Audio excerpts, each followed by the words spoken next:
Good morning friends. তোমাদের অনেকের কাছ থেকে আমি একটা রিকোয়েস্ট পেয়েছিলাম যে আমি কিভাবে আমার চিকেন স্যান্ডউইচটা বানাই। তো আজকে চলে এসেছি তোমাদের সকলের জন্য একটা ছোট্ট রেসিপি নিয়ে। তো কি কি লাগবে সেটা দিয়ে শুরু করা যাক। আমাদের লাগবে বয়েলড চিকেন, যেটাকে আমি শ্রেড করে নিয়েছি। লাগবে ক্যাপসিকাম, লাগবে ব্রেড, যেটা আমি এখানে নিয়ে নিয়েছি জিরো ময়দা ব্রেড উইথ সাওয়ারডো ব্রেড। আর এখানে আমি নিয়েছি শেজওয়ান চাটনি, এখানে নিয়েছি আমি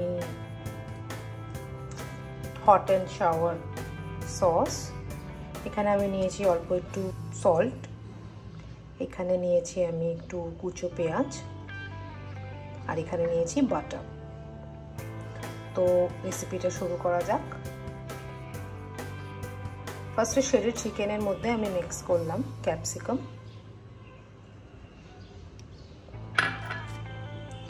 এর মধ্যে একটু মিক্স করলাম আমি অনিয়ন্স, তারপর আমি এর মধ্যে একটু শেজওয়ান চাটনি দেবো। পরিমাণ মতন দেবেন আপনারা, আপনাদের যেরকম ঝাল টাল পছন্দ সেরকম হবে। এর মধ্যে একটু আমি মিক্স করলাম টমেটো কেচাপ,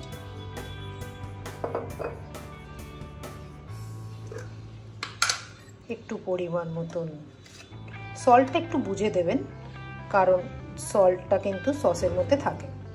তারপর আমরা এটাকে ভালো করে মিক্স করব।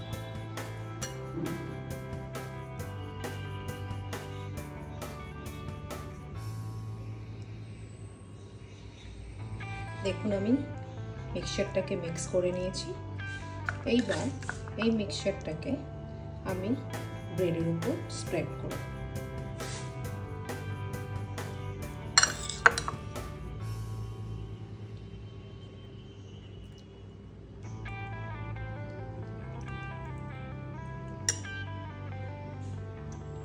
এই দেখুন কত সুন্দরভাবে পুরো মিক্সচারটাকে আমি ব্রেডের উপর স্প্রেড করে দিয়েছি।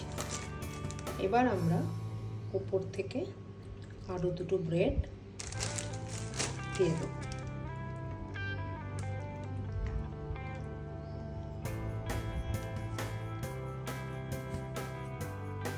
এবার আমি ব্রেডটাকে স্যান্ডউইচ মেকারে দিয়ে দিয়েছি, দিয়ে ব্রেডের ওপর একটু বাটার লাগিয়ে দিয়েছি, এটা আরও টেস্টি হবে।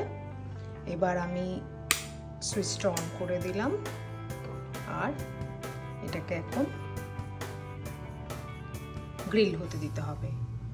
আর এই লাইটটা যখন ইয়েলো হয়ে যাবে গ্রিন থেকে, দেন আমরা বুঝতে পেরে যাব যে আমাদের স্যান্ডউইচটা তৈরি হয়ে গেছে। তো আমরা ওয়েট করি যতক্ষণ এটা গ্রিল হচ্ছে। এই দেখুন লাইটটা ইয়েলো হয়ে গেছে, তার মানে আমাদের স্যান্ডউইচ রেডি। আর যারা একটু বেশি, এটা আমি বন্ধ করে দিলাম, যারা একটু বেশি ক্রিস্পি খেতে চান তারা এইভাবেই এটাকে আরও 2 মিনিট রেখে দিতে পারেন, তাহলে স্যান্ডউইচটা আরও বেশি ক্রিস্পি হবে।